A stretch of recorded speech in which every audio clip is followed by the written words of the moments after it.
What will a recession do to housing prices? Let's talk about that.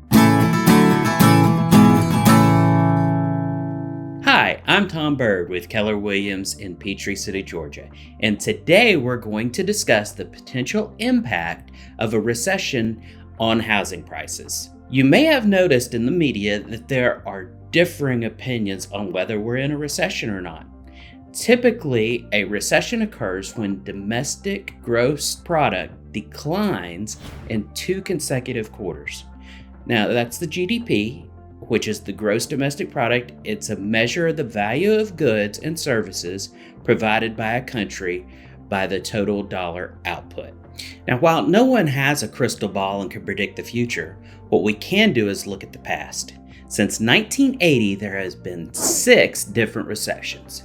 You can see in this chart that 2 of the 6 times that a recession occurred, home prices did decrease, but 4 times that a recession occurred actually saw home prices increase. While many factors are at play causing a recession, let's explore the generally accepted main cause for each in a little bit more detail, as I believe that will help us better understand what a recession would mean for home prices. So in 1980 and 82, the U.S. saw a recession as the Fed raised their interest rates to combat inflation.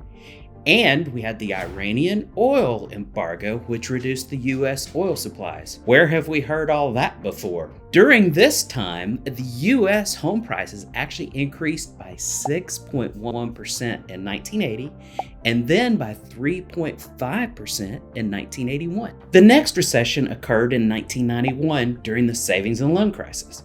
While many factors contributed to this recession, I want to key in on the housing market portion. Savings and loan companies were making speculative risks in real estate. Now, if you're old enough to remember this time, a lot of the media focused on the fraud that was taking place at the same time. One common fraud scheme took place by 2 people teaming up with an appraiser to flip real estate properties. Basically, person 1 would buy a property, the appraiser would go in, appraise that property at an inflated value. Then a second person would get a loan from a savings and loan and buy that property, only to later default on that property. And then all 3 parties go in and share the proceeds. Now, during this, the U.S. housing market actually did see an increase in home prices by 1.9%. Next, in 2001, we had the dot-com boom and bust, where new online companies were grossly overvalued in the stock market, in part by making huge profits on the transition from Y2K. Many thought that computer systems would need to be updated, and a lot of companies made great profits. Dot-coms then became all the investment rage, and eventually their true value proved to be far less than their market value.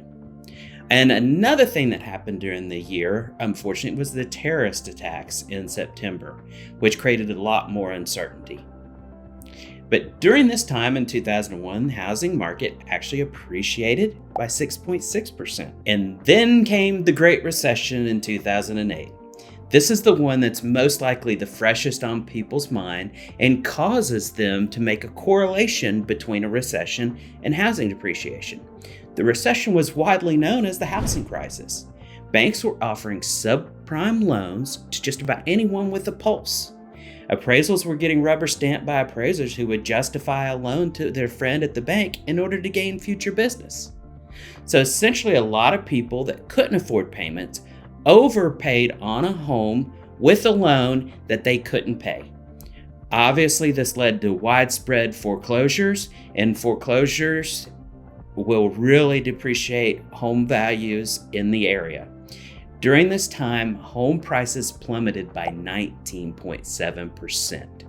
So long story short, a better way to look at this recession is that it was actually caused by home prices plummeting and home price issues, rather than a recession causing prices to plummet. And eventually, good regulations in the banking industry came out of this so that we will not repeat those behaviors in the future. The last recession occurred in 2020, caused by the COVID-19 pandemic and eventual shutdown. Amazingly, home prices in 2020 appreciated by 6% that year. That only gave way to the historic year of 2021, where the U.S. housing market appreciated by 18.8%. So again, when we look at each recession going back 40 years, the only two where home prices decreased involved poor banking decisions around the real estate market, including 2008, where the real estate was the primary cause of the recession. But that again ultimately resulted in really good banking regulations, so we don't repeat that. We actually did a video back then on how this time is not like the last time, and we looked at the real estate industry that's basically still currently existing and compared it to 2008, and I will put a link to that video in the description. Ultimately, a recession does not equal a housing crisis or even housing depreciation. And now that we've settled that issue, if you are thinking of buying or selling real estate in the Atlanta area, we would love to help you out and would be greatly appreciative to hear from you. If you're not in our area, still reach out to us. We have a network of wonderful agents literally around the globe. Do you want to know more about real estate? Be sure to watch this next video. And don't forget to subscribe. That way you'll know when I drop my next video.